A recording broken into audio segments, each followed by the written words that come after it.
Y hasta ahora, ¿qué les parece? La verdad que Nico da muy buenas clases y eso que apenas empezamos.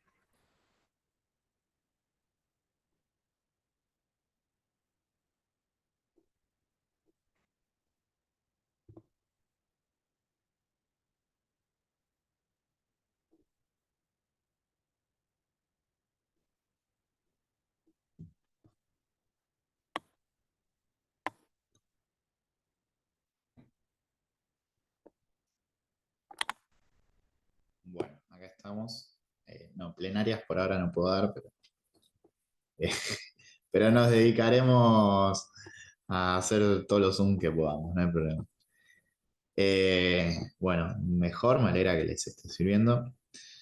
Eh, ¿Alguna duda, pregunta hasta acá? ¿Algo que necesiten refrescar?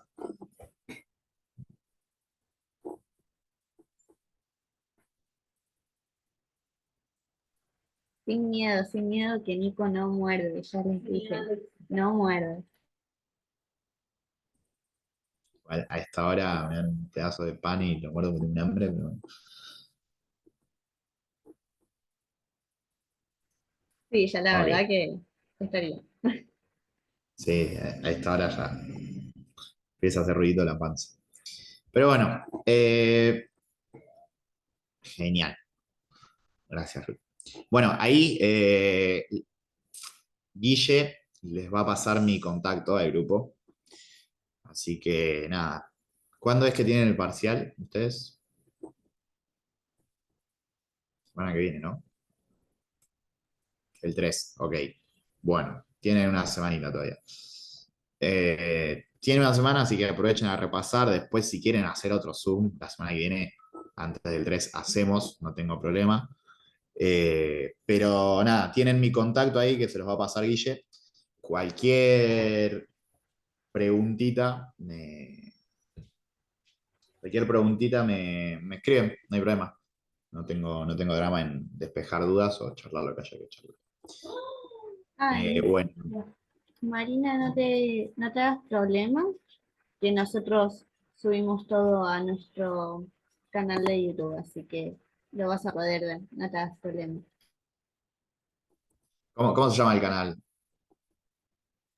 El canal se Si llama después lo pueden Kelsen, buscar. Derecho UNMDP, pero ahí les paso el link por acá en el chat, así que Ok. Bueno, ahí en Kelsen, Derecho UNMP, van a encontrar en el canal el, el videito. Bueno, vamos a continuar. No te preocupes, Marina, que después lo puedes ver y continuamos de donde nos quedamos, que nos quedamos en, básicamente, cuando empezamos con la tercera edición social del trabajo, que nos llevaba a la civilización, que nos llevaba a su vez al nacimiento de un Estado, que nos llevaba a su vez a, muy bien, como ahí dice Ori, a Grecia y a Roma. Temazo para estudiar porque son muy tomables. En general, Grecia y Roma les van a preguntar lo que es la estructura y la superestructura generalmente, o pueden hacer hincapié, por ejemplo, en algún autor, o pueden hacer hincapié, por ejemplo, en, no sé, que desarrollen Roma Imperio, que desarrollen Roma República. Eso es importante que lo sepan, tienen que tenerlo claro, porque es tema de parcial.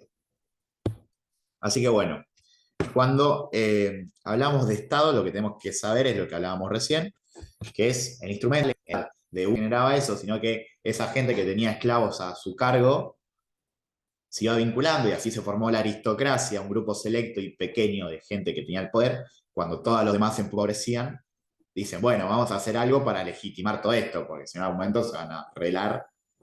¿Y qué dijeron? Bueno, hagamos un Estado.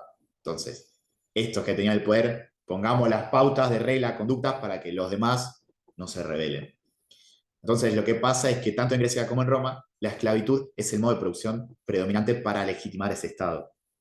Primero lo tenemos en Roma, digamos, pero en Roma nace con el origen de Roma. En cambio, en Grecia lo tenemos con lo que es la polis. Ustedes saben que bueno, las polis más importantes eran Atenas, Corinto, Egina, que eran lugares donde se podía pescar, había mucho intercambio comercial. Y ahí, bueno, lo que hablamos de Grecia y Roma es hablar de Estado, o sea, acá hablamos tanto en Grecia y en Roma de Estado, como lo conocemos en la antigüedad, pero no el Estado que viene en el siglo XV, XVI, XVII con los contractualistas, ese es otro Estado. Este es el origen del Estado o lo que podemos ver como antecedentes del Estado, pero no es el Estado como organización jurídica y política que tiene un territorio determinado, que es la definición por excelencia de Estado que conocemos actualmente. ¿Qué sucedía? Atenas ascendía políticamente con las guerras médicas, porque antes era un estado agrícola, y empieza a tener un poderío económico y político en el, digamos, siglo V antes de Cristo. Bueno, ahí surgen las instituciones, que era la asamblea, donde se tomaban las decisiones, el Consejo de los 500, donde se daban a conocer las normas, y los tribunales. Si lo llevamos al día de hoy, Poder Ejecutivo, Poder Legislativo y Poder Judicial. O sea, Asamblea, Poder Ejecutivo, pues se toman las decisiones, el Consejo donde se hacen las normas, el Poder Legislativo y los tribunales. Después teníamos la estructura económico-social y la superestructura, que son los pensadores. Esto es importante. Siempre recuerden, estructura y superestructura. La estructura es como se viera social, la superestructura es la cuestión ideológica que hace esa división. En esa estructura teníamos a los esclavos, a los metecos y a los ciudadanos. Los esclavos, digamos, eran los que venían de las guerras, la provisión de guerra, que no eran considerados como personas, o sea, no eran humanos, digamos, eran solamente propiedad de esas personas que la habían recuperado. Algunos quizás tenían mayor bienestar que otros, pero en general no eran considerados humanos. Después los metecos. Los metecos eran los hombres libres que tenían derechos civiles, pero no políticos. Sí tenían, por ejemplo, obligaciones sociales, que era, por ejemplo, no sé, el de participar de las liturgias, o sea, las celebraciones, de los actos simbólicos, digamos, ¿no? Podían escoger el lugar de residencia y podía ser meteco toda persona que tenía más de un mes de residencia ahí en Atenas. En general, los metecos digamos, se dedicaban al comercio y a las artesanías. Ahí Oribeo, esclavos, por un lado, que eran los que no eran considerados humanos, los metecos, que eran los comerciantes, y tenemos en tercer lugar los ciudadanos. Los esclavos no eran considerados personas. Los metecos tenían derechos civiles pero no políticos, los ciudadanos tenían derechos civiles y tenían derechos políticos. ¿Qué era el derecho político? El participar de la democracia ateniense, el participar de el consejo, el participar de los tribunales, el participar de la democracia, el participar de forma directa. ¿Y por qué digo de forma directa? Porque hoy nosotros tenemos una democracia que es de forma indirecta, o sea, nosotros elegimos nuestros representantes. Bueno, ahí en Atenas era distinto, era democracia directa y restringida. Directa porque, digamos, vos ibas y participabas directamente, no había nadie que te represente. Y restringida porque no lo podían hacer todos, o sea, lo podía hacer el que era ciudadano. Si vos eras meteco no podías, y ni hablar si eras esclavos. Bien, eso entonces, la estructura. La estructura, recuerden, esclavos, metecos, ciudadanos, las instituciones, asamblea, consejo de los 500 y tribunales, y los pensadores, o sea, la superestructura, soplar. Siempre recuerden el soplar. Se lo voy a escribir acá en el chat. Soplar. Soplar es Sócrates, Platón y Aristóteles. Según cuentan, uno fue discípulo de otros, o sea, Aristóteles de Platón, Platón de Sócrates. Hay otra teoría de que Sócrates no existió y que Platón lo inventó con una historia.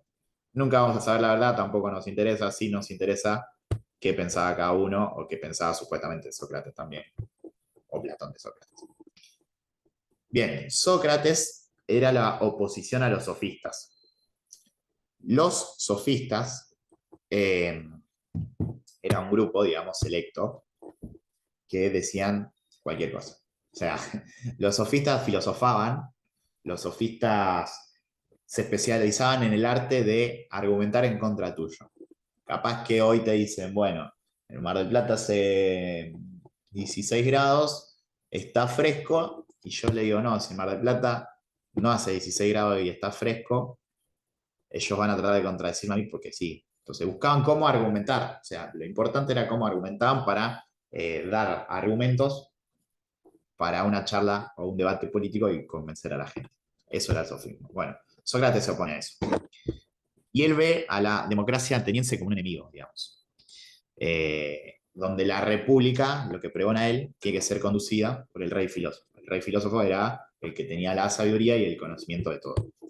Después viene Platón con su texto de las leyes, por eso lo estudiamos en Derecho, que forma parte de los idealistas, Platón. ¿Se acuerdan que recién hablábamos de los idealistas y de los materialistas? Bueno, Platón, digamos, tanto Hegel como Kant van a Platón, porque es idealista. Y dice que hay que concebir a la república. Las formas buenas es la monarquía, la aristocracia y la democracia. Monarquía el rey, aristocracia el grupo selecto que nombrábamos hoy, la democracia que cada uno participe. Y las formas malas, la tiranía, la oligarquía y la demagogia. Tiranía, un tirano, un dictador. La demagogia es propio de la democracia, o sea, que yo diga lo que los demás quieren escuchar para que me voten. Y la oligarquía es lo defectuoso de la aristocracia, que es ese grupo selecto, elitista y oligárquico que tiene el poder concentrado. Y el tercero, y el más importante, es Aristóteles, que si se acuerdan cuando arrancamos hoy el Zoom, decíamos que los hombres somos seres políticos porque somos seres sociales. Entonces, la importancia de Aristóteles radica en que somos seres sociales. Entonces, él es un defensor de la aristocracia democrática y dice que las formas buenas de gobierno son para todos y las formas malas de gobierno son para los que gobiernan en sí mismos. Digamos, ¿no? Es muy crítico de los gobernantes. Y no solo eso, sino que dice que los esclavos carecían de naturaleza humana. O sea, dicen que, o sea, él es el que legitima de que hay tanto personas como pueblos que son inferiores a otros. Ahí radica el principio del esclavismo, digamos. Es el que argumenta el esclavismo. Bien, esto con respecto a Grecia. ¿Alguna pregunta de Grecia? Pasamos a Roma. ¿Alguno tiene alguna pregunta que ya haya pensado antes del repaso?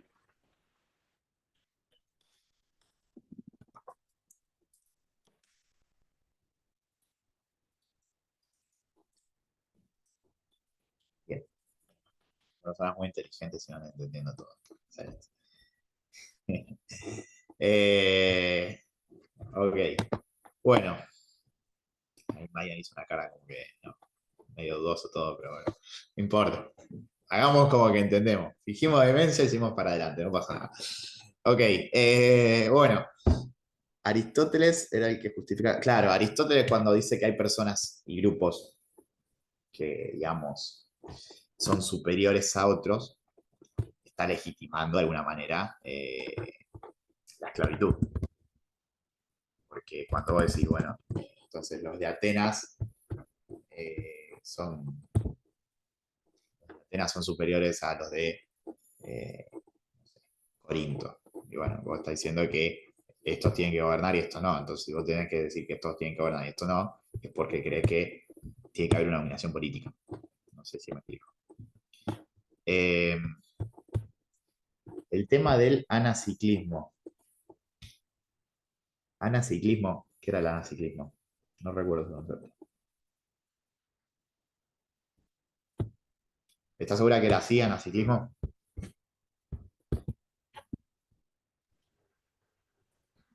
Yo no recuerdo que haya estado en la unidad 1 eso. No sé, tal vez esté mal escrito. O vos decís la anaciclosis, si no me equivoco, ¿no? Y Está ahí bien, está bien, está bien. Eh, o sea, closis es ciclo, al revés. Ciclo, closis. Entonces, esto que es propio de Platón y después lo retoma Polibio, es esto que recién les comentaba, ¿no? De cómo un, una forma de gobierno deviene en otra. Entonces, lo que decía Polibio es que una va llevando a la otra. Polibio, recuerden, Roma, pero toma Platón, Grecia. Eh, lo que dice Polibio es que la monarquía, o sea, el rey, ustedes piensen en Roma, de cómo se fue desmembrando, digamos. O sea, primero una Roma que fue monárquica, después una Roma que fue republicana, y después una Roma que fue imperio. Entonces, una devino en la otra. Entonces, la Roma monárquica tenía un rey, ese rey se convierte en un tirano. Entonces, la democracia nos lleva a que gobierne también una oligarquía, ponele, pero viene en populismo. O sea, el populismo, que es muy criticado hoy en día, termina siendo demagógico. O sea, el defecto de cada una de las eh, formas de gobierno que van planteando hace que devenga en otra. Por eso, la monarquía lleva a la tiranía lleva a la aristocracia, porque cuando uno se convierte en tirano aparece un grupo que dice, bueno, para que no haya uno solo gobernando, gobernamos mucho. La aristocracia, que es el grupo de muchos, se convierte en una oligarquía, que tiene el poder, la oligarquía lleva a la democracia y la democracia lleva a la oclocracia, que es, digamos, el eso es la anaciclosis. ¿Se entiende, Maya? Sí, ok.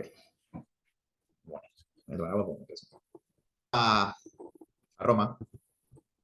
Recuerden que el origen era por la unión de varias familias ya en el año 753 a.C., que era lo que hoy conocemos como Italia, básicamente.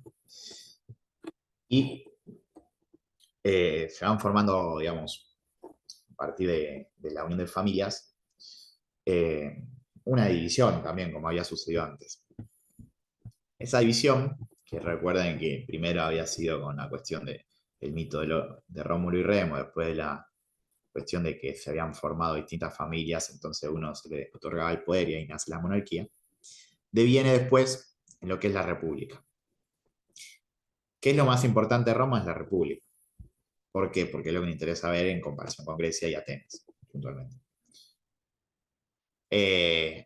Cuando antes el pater familia, o sea, la unidad de la familia, le había dado al pater familia la posibilidad de gobernar, aparece la Roma República, que convierte a eso, que era un sistema social, cerrado, rígido, construido sobre una base campesina, llevarlo a una república, es decir, instituciones como en Grecia, una estructura económico-social como en Grecia y una superestructura como en Grecia. ¿Cuál es la diferencia? Que mientras en Grecia teníamos asamblea, consejo de los 500 y tribunales, acá en Roma nace el Senado. O sea, el Senado es el poder de la asamblea. Y lo que surge como estructura económico y social son los patricios, los plebeyos y los esclavos. Es decir, mientras en Grecia los esclavos no formaban parte de la sociedad o de la estructura económico-social, en Roma sí. En Roma son una parte de las clases sociales.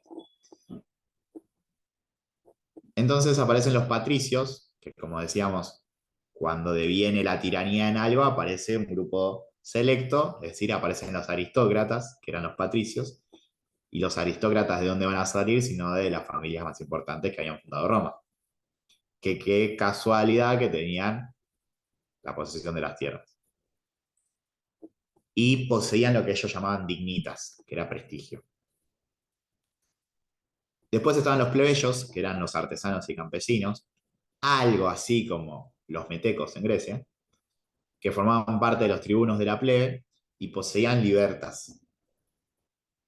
También como los metecos, tenían derechos civiles. Y después, por otro lado, estaban los esclavos, que eran el 2/3 de la población, o sea, el 66% de la población, que constituían la fuerza económica, básicamente. Y que tenían la particularidad de tener cotidianamente o seguido revueltas, pero que eran desordenadas, o sea, que no tenían una ideología propia, eran revueltas porque sí, porque se veían explotados, pero no tenían un fin, digamos, de conducir, por ejemplo, a Roma. Entonces, se produce la lucha de los órdenes entre los patricios y los plebeyos, donde hay un esfuerzo de los plebeyos, que si se acuerdan, lo que dije recién es que eran artesanos y campesinos, y que buscan conseguir uno de los puestos de cónsul, que estaba reservado a los patricios porque eran los que tenían dignitas. Y ahí es cuando nace la república, o sea, la vida política. Esto lleva al cesarismo y después esto lleva al imperio. Porque claro, la lucha de los órdenes entre patricios y plebeyos genera un caos social que, como decíamos, la república en algún momento se va a terminar, como decía Polibio, entonces aparece el imperio. Bueno, ahí Polibio era idealista, era el de las formas mixtas de la ciclosis, de las tres formas buenas, las tres formas malas, y Polibio, que era griego, pero que teorizaba sobre Roma, le va a seguir Cicerón, que era un político y escritor, pero que era fiel defensor de la República. Entonces, mientras en Grecia teníamos a la asamblea, a los consejos de los 500 y a los tribunales, en Roma vamos a tener al Senado. Mientras en Grecia tenemos a esclavos, metecos y ciudadanos, esclavos, acuerdan que no forman parte, en Roma tenemos a los patricios, plebeyos y esclavos.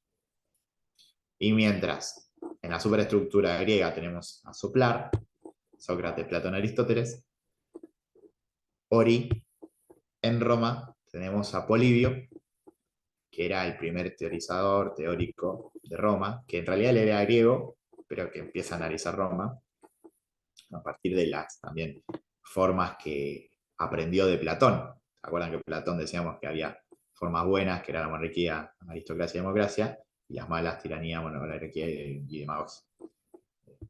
Bueno, entonces, mientras teníamos Sócrates, Platón y Aristóteles en Grecia, en Roma a Polibio y a Cicerón. Bueno, así es que para el año 28 a.C. Aparece el imperio, donde, bueno, se empieza a haber una red de servicios públicos y un sistema de seguridad un poco más sólido. Esto lleva a la paz y a la tranquilidad del pueblo y se crea la milicia regular, que no es un dato menor porque si ustedes lo comparan con, no sé si alguno es católico, pero conocedor, pero muere Jesús crucificado por los romanos, es justamente porque los romanos habían preparado una milicia para ocupar todo Medio Oriente y todo el imperio romano que ellos tenían. Entonces, el imperio que sale después de la República genera una expansión política enorme donde lleva a Roma a ser una potencia. Ok. ¿Qué más? Bueno, ¿alguna duda, pregunta de Roma que quieran hacer?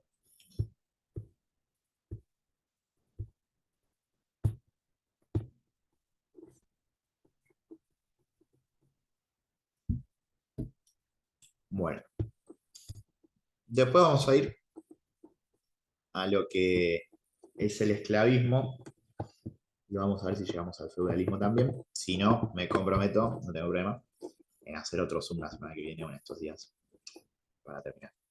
Bien, esclavismo. Ustedes saben que en el siglo III, IV, más o menos, al siglo V, se pasa del esclavismo al feudalismo. Entonces, esa Roma imperial, que como les decía recién, se había expandido, generaba esclavos. Entonces, como generaba esclavos y Roma se había expandido, Roma también empieza a entrecruzarse con otras culturas.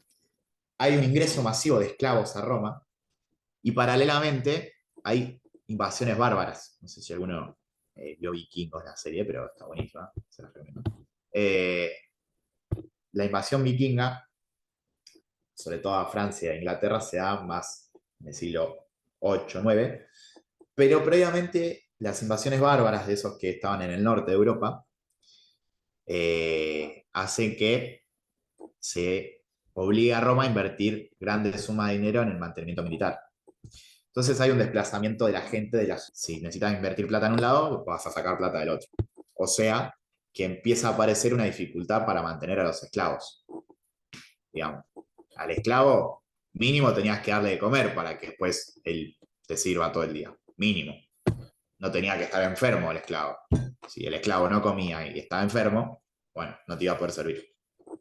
Entonces, el esclavo empezó a aparecer como, digamos, un peso económico para la gente que tenía los esclavos. Una dificultad. Entonces, lo que sucede con estas cuestiones, tanto con las invasiones como el ingreso de esclavos en forma masiva, y como la dificultad para mantenerlos, es que, digamos, bueno, ya está, te libero, no sos más esclavo. Y ahí se pasa del esclavismo al feudalismo. Ya no sos esclavo, sino que sos siervo de la gleba. O sea, fíjense la mente humana cómo se da la manía para ya buscarle la vuelta, para que siempre te esté esclavizando, siempre termine dominándote de alguna manera, pero ya no con un título de esclavo, sino que le cambiamos el nombre. Y así surge el feudalismo. Y cuando va surgiendo el feudalismo aparece un tal San Agustín, que él vivía en el contexto ese que hablábamos de las invasiones bárbaras y el agotamiento del esclavismo. Y lo que él vio es cómo el obispo de Roma pasó a ser la cabeza de la iglesia. Y él, persona de iglesia, empezó a teorizar. Y empezó a hablar del rol de la iglesia. Entonces, él lo que decía que es el brazo de la divinidad en el gran teatro que es el mundo, y sobre él se extiende el gran plan de Dios, o sea, sobre la iglesia institución. Por eso lo que él quiere, busca y teoriza es la separación de la iglesia y del Estado. No tenían que estar juntos porque se mezclaban. La iglesia era el brazo de la divinidad, no tenía nada que ver con el Estado. Por otro lado, lo que hace es teorizar y crear el concepto de ciudad de Dios, el libro, que bueno, retoma Platón, acuérdense, idealista, pero lo más importante es que habla de una dualidad social. Siempre que escuchen dualidad son dos. La dualidad es que hay una ciudad de los hombres, la civitas terrena que representa a Satán, porque si somos hombres y vivimos en el mundo, somos pecadores y generalmente tenemos algo malo, por eso estamos en el mundo terrenal. Y la ciudad de Dios, que básicamente representa a Dios, las civitas Dei. Entonces la ciudad de los hombres, dice San Agustín, debe subordinarse a la ciudad de Dios. El hombre, nosotros, que somos ciudadanos de ambas ciudades, tiene que vincularse a la iglesia. Y quien no pertenece a la iglesia no puede alcanzar el cielo. Bueno, es importante San Agustín, recuérdenlo. Y voy rapidito con estos 8 minutos. Compartir la pantalla. Voy rapidito con estos 8 minutos con lo que es el feudalismo. Feudalismo fácil. Decía Marx, había la historia de la humanidad, la historia de lucha de clase. Bueno, mientras en la primera etapa la comunidad vive libre y después se pasa con la división social a ser o amo o esclavo, con el feudalismo pasas a ser señor feudal o vasallo. En ese caso, el señor feudal se apropia del excedente del producto, o sea que vuelve a haber una relación de producción, pero a través de un pacto de vasallaje. O sea que hay una relación mutua. ¿Por qué? Porque, piensen, del año 500 al año 1500, muchas guerras tuvimos en el mundo. Entonces, ¿cuál era la relación? Bueno, yo te protejo a vos, que no tenés nada, que sos un ex esclavo, pero vos a cambio de mi protección vas a trabajarme la tierra. Y así surge el pacto de vasallaje. Y ahí hay 3 fases. La primera es la fase inferior, del siglo V al XI, que es cuando se da la caída del Imperio Romano, que es, digamos, una fase donde se dan muchas sequías, muchas hambrunas, pestes, donde están las invasiones bárbaras, y donde lo más importante son dos cosas. Primero, la iglesia, que fue el único punto de referencia después de la caída del Imperio Romano, o sea, el imperio que cae en 476, digamos, quedó desamparado, entonces la iglesia es la que toma el poder. De hecho, el cristianismo, después de esa caída del imperio, es el que marca las pautas del mundo occidental, y se transforma la iglesia en el centro del poder político. Primera cuestión. Y segunda cuestión, la poliarquía. O sea, hay una multiplicidad de señores feudales. Entonces, fase inferior del feudalismo, siglo V al XI, poliarquía y la iglesia, lo más importante. Fase media del feudalismo. Me quedan 5 minutos, me apuro. Aparecen nuevas clases, que son los artesanos y los comerciantes. Hay un crecimiento, esto es muy importante, del siglo XI al XIV, hay un crecimiento demográfico, o sea, hay una explosión demográfica, mucha población empieza a aparecer. Y cuando hay mucha población, también aparecen muchas diferencias, por ejemplo, las cruzadas. Pero también aparecen las universidades, aparece, como decíamos hoy, cuando hay mucha población se organizan en grupos, creo que decía Ori. Bueno, acá se organizan en reinos, por ejemplo Francia, por ejemplo Inglaterra.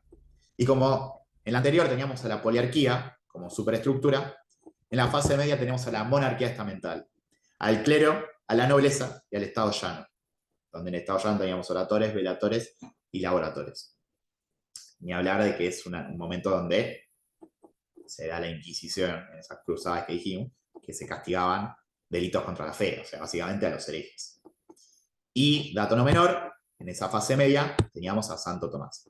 ¿Qué es importante remarcar? Fase inferior, poliarquía, invasiones bárbaras y la iglesia. Fase media, la nueva clase social, que son los artesanos y comerciantes, la monarquía estamental, la organización de reinos y el rol de la iglesia, que antes, recuerden que el poder político, sino que aparecían las cruzadas y era una iglesia perseguidora, o sea, la Inquisición. Vos no estás de acuerdo con esta fe, bueno, a la hoguera. Última fase, superior, del siglo, me quedé 15, más o menos, 16, aprox, al siglo XVII, casi XVIII. La burguesía, que antes eran los artesanos y comerciantes, ya se transformaron en burguesía, ya lo llamamos así. La burguesía crece y se desarrolla, siendo que el centro del poder político es la iglesia. Bueno, de repente aparece Lutero, aparece Calvino, aparece 96 accionar, segundo por el Papa, y si quieren agregamos una tercera y también importante, que era que según Jesús todos los hombres éramos iguales. Entonces se empieza a dar una crisis profunda en la iglesia, en el seno del poder que era en ese momento. O sea, poder eclesial y poder político convivían. Poder eclesial se quiebra con la reforma protestante, poder político se quiebra con la ruptura de la monarquía estamental y el advenimiento de las nacionales.